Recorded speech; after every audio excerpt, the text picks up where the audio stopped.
कलाकारी संगीत कथाना भी अच्छी रहती कलाकारी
दादा परशुराम की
अरे ये पंखे की आ रही है आवाज।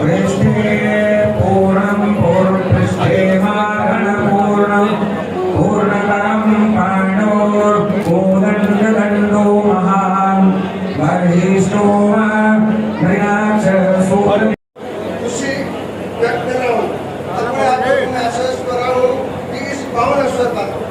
एक तो भगवान परशुराम का जन्मोत्सव है, दूसरा यहाँ हमारे लोकल भाषा में अर्थात तीसरा त्यौहार है। तो बहुत ही हमारे भारत सरकार में तो बहुत ही वरिष्ठ सांसद यहाँ आए हुए हैं, तो उनके इस अवसर पर मैं उनसे यही कामना करता हूँ। उपलक्ष्य में भगवान परशुराम जयंती का समारोह जो हम सब लोग मना रहे हैं, उसमें उपस्थित बहुत ही सम्मानित हमारे राज्यसभा के सांसद और जनरल साहब डी.पी. वत्स जी, एयर मार्शल श्री R.K. रनियाल जी, हमारी भारतीय जनता पार्टी के जिला के अध्यक्ष भाई बलदेव ग्रोहा जी, शिवचरण शर्मा जी, श्री जगदीश शर्मा जी जिला महामंत्री, रणजीत बोड़ जी, विद्यारती जी, विजय गोयल जी, अशोक जाखड़ जी, इंदर गावड़ी जी, हमारे भाई नरेश सरदाना जी, राजू मेहता जी छोटा भाई, किशोर नारंग जी मेरे भाई, बंटी शर्मा जी, रजत खांडा जी, सतपाल शर्मा जी, चेयरमैन शमी ढींगड़ा जी, राजेंद्र शर्मा जी, सुभाष शर्मा जी, पूर्णचंद शर्मा जी, सुभाष गेदर जी, सन्नी बंसल जी, पवन जैन, रमेश शिरंग जी, रामचंद्र जोशी जी, सुरेश शर्मा जी, BEO शारदा शर्मा जी, मनोज कुमारी शर्मा जी, इंदु शर्मा जी, किरण शर्मा जी, विनय शर्मा जी, एडवोकेट मुरारी शर्मा जी, और मेरे समक्ष बैठे हुए दूर दूर से आए हुए, अहमदाबाद तक से भी आए हुए हमारी एक माता जो है वो अहमदाबाद से आई है खास इस कार्यक्रम के लिए, तो दूर दूर से आए हुए मान सम्मान के योग्य मेरे बड़े बुजुर्गों, माताओं, बहनों और प्यारे भाइयों, आज हम सब यहाँ पर भगवान परशुराम जी की जयंती को मनाने के लिए उपस्थित हुए हैं। हम जिन भी हमारे जो महापुरुष हैं उनकी जयंतियों को मनाते हैं, तो हमें ये देखना चाहिए कि हमें उनसे क्या प्रेरणा मिलती है। तो जैसा कि मैंने थोड़ा बहुत अध्ययन किया तो मुझे पता लगा कि महाराज जमदग्नि जी जो हैं और माँ रेणुका जी, उनकी संतान जो थे वो भगवान परशुराम जी थे। परशुराम जी जो है वो ब्राह्मण समाज से थे।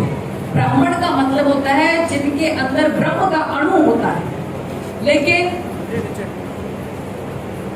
उसको उस ब्रह्म को जागृत रखना होता है, उसको और ही ज्यादा और ज्यादा और ज्यादा जो है अपने उस ब्रह्म के तत्व को जो है वो निखारना होता है, ऊपर ही ऊपर लेकर जाना होता है। तो जो महाराज जो परशुराम जी थे वो अपने पिताजी के बहुत भक्त थे, पितृ भक्त थे, और कोई ऐसा कारण हुआ कि उनके पिताजी जो है उनकी माताजी से नाराज हो गए और उन्होंने उनको आज्ञा दी कि तुम अपनी माँ का वध करो। अब एक पुत्र के लिए इससे आप ये सोच के देखिए कि इससे बड़ा दुख का क्या बात हो सकती है कि अपनी माँ को ही जो है अगर किसी को वध करने के लिए कहा जाए।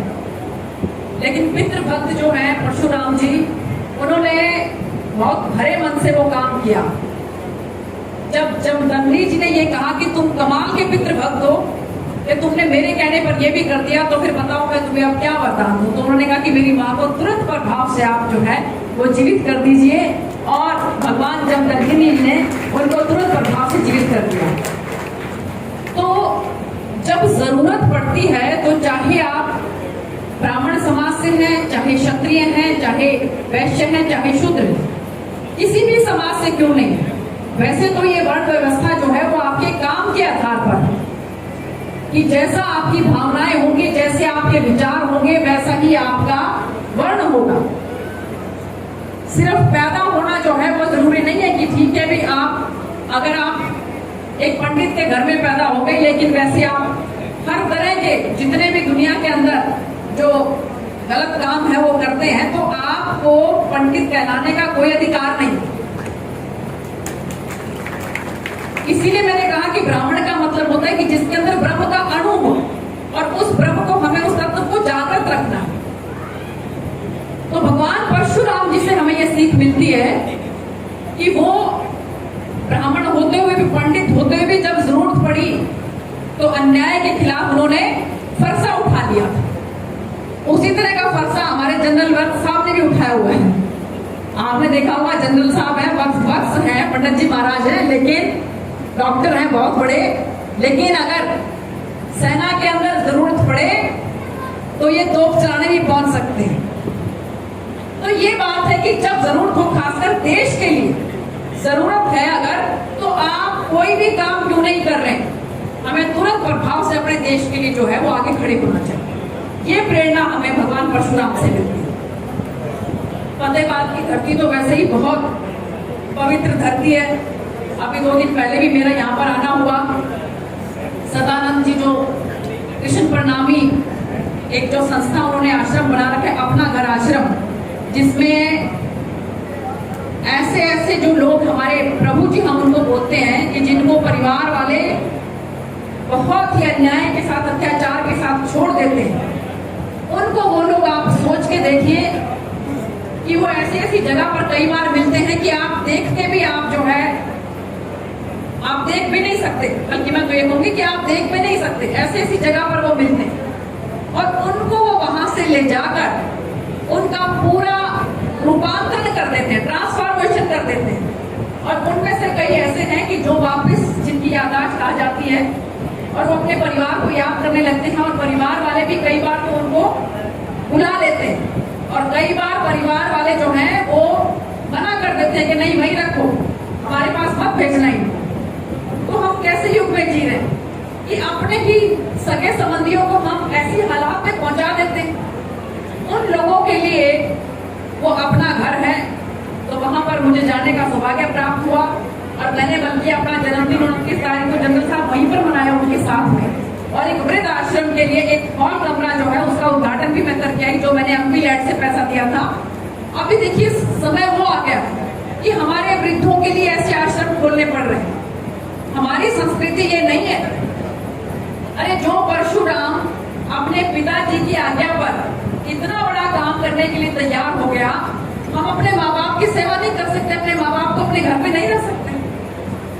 हमारी भारतीय संस्कृति यही है। आप देखिए, कोई भी त्योहार हो, कोई भी अच्छा काम हो, माननीय प्रधानमंत्री जी सीधा अपनी माता जी के पास जाओ, और 70-72 साल की उम्र के होते हुए भी उनके हाथों से भोजन करते हैं, उनके पांव को छूते हैं, उनको चरणों को स्पर्श करते हैं। तो हमें ऐसी शिक्षा जो है वो लेनी है, हमें ऐसी संस्कृति से अपने देश को आगे बढ़ाना। और एक बात और, बच्चे जो देखते हैं बच्चे वही करते हैं। अगर आज हम अपने माँ बाप की सेवा नहीं करेंगे, आज अगर हम अपने माँ बाप को नहीं पूछेंगे, तो आने वाले समय में आप 100% लिख के ले लीजिए कि आप लोगों की भी वही हालत होने वाली है। कोई भी अजर अमर तो है नहीं, ये बुढ़ापा तो सबके साथ ही आना है, आने के नहीं आना है, और मरना भी सब नहीं है। मैंने तो बल्कि परसों अपने जन्मदिन के दिन ये बात कही कि पूरी दुनिया में कहीं पर भी मेरी मृत्यु हो, लेकिन मेरा अंतिम संस्कार फतेहाबाद में ही होना चाहिए। इतनी बड़ी शिवपुरी है यहाँ की कि मरने का भी दिल करता है। ये अंतिम संस्कार जो है वो यही यहाँ की शिवपुरी में होने चाहिए। बहुत बढ़िया शिवपुरी यहाँ की, मुझे लगता है कि शायद पूरे हिंदुस्तान की सबसे बढ़िया शिवपुरी जो है वो यहाँ की हो। तो मैं यही कहना चाहती हूँ आप लोगों को कि हम कोई भी जयंती मनाते हैं उसके अंदर हमें प्रेरणा लेनी चाहिए। तो आज जो परशुराम जयंती है, उससे हम भगवान परशुराम जी से वो प्रेरणा लेते हैं। नंबर 1, अन्याय के खिलाफ बक्सा उठाना, और दूसरी कि हमें अपने माँ बाप की सेवा करनी चाहिए, हमें अपने माँ बाप की आज्ञा का पालन करना चाहिए। लेकिन एक और भी बात है, वो सतयुग थे। आप ऐसा ना करती हो कि कोई पिताजी कह दे बेटा तेरी माँ का काम कर दे रहा, आप लेके खड़े हो जाओ। अब वो टाइम नहीं है, आप वापस जिंदा नहीं होगी तुम्हारी माता जी, ना तो तुम्हारे पिता में वो सत है कि वो उनको वापस जिंदा कर दे। तो इसलिए एक बार अगर कहीं आपस में मम्मी माँ बाप में कुछ बात हो जाए तो पूछ लेना एक बार पिताजी क्या बात हो रही है, और समझाने की कोशिश करना उनको, क्योंकि ये कलयुग है। तो बहुत ज्यादा ना कहते हुए, क्योंकि मुझे थोड़ा आगे भी जाना है, हमारी बहुत ही प्यारी कार्यकर्ता बिंदु शर्मा आकस्मिक जो है उनके पति का देहांत हो गया, आज उसका भोग है, तो उस बच्ची को सहारा देने के लिए मुझे जरूर जाना पड़ेगा। इसलिए आप लोगों ने ये जो धर्मशाला बनाई है, परमात्मा करे कि ये और अच्छी तरीके से तैयार हो, बिल्कुल जब बन के बहुत बढ़िया चारों तरफ एसी लगे हो, अच्छी हो, उसके बाद हम इसमें कार्यक्रम करने के लिए आए। तो मैं 5 लाख की राशि अपने एम्बुलेंस देती हूँ। माननीय मंत्री साहब को भी मैं कहती हूँ, रिक्वेस्ट करती हूँ कि वो भी जो है अपने कोटे से इसमें पैसा दे, आप लोग वो खर्च करोगे तो उसके बाद हम और भी देंगे। इन्हीं शब्दों के साथ बहुत बहुत धन्यवाद। जय हिंद, जय भारत, भारत माता की। बहुत बहुत धन्यवाद। सुनीता दुग्गल जी, हम हृदय से गदगद हैं कि आपने अपनी बात औपचारिक रूप से नहीं। हाँ जी, क्या संदेश देना चाहोगे परशुराम जयंती व फतेहाबाद पे परशुराम पहुंचे? जयंती पे भगवान परशुराम ने शास्त्र से शस्त्र को गाइड किया था जी। और उस जमाने में यानी त्रेता युग में दुष्टों का दमन किया था। हालांकि वो दुष्ट उसके रिश्तेदार ही थे जी। यानी उसके मौसा संसराबाहु की संतान, जी। तो अधर्म का नाश किया था क्योंकि उनके बाप को ऋषि जमदग्नि को मार दिया था उन्होंने, और कामधेनु गऊ को भी ले गए थे। जी। तो साथ में परशुराम ब्रह्मचारी बलिदानी, त्याग तपस्या और बलिदान यानी पूरा जीत के पृथ्वी पे अश्वमेध यज्ञ करके और उन्होंने पूरा राज कश्यप ऋषि को दान कर दिया। साथ में पराक्रमी। तो मैं कहता हूँ कि लोगों ने अधर्म से डरना नहीं चाहिए, दुष्टों का दमन चलते रहना चाहिए। अब मोदी जी कर रहे हैं, और साथ में अटैच नहीं होना चाहिए। ये जो संपत्ति चारों तरफ से घिरे हैं मोह माया के जाल में, ये यहीं थे यहीं रह जाएंगे और इंसान चला जाएगा।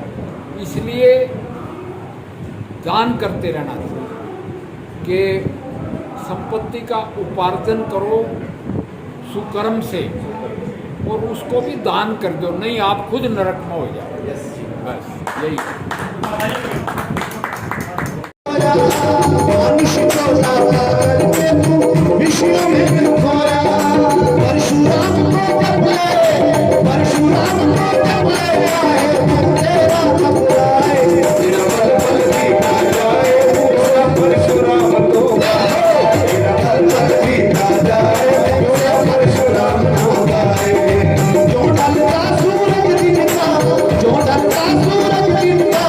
उमर भी ढलती जाए, पल पल बीता जाए, मुझसे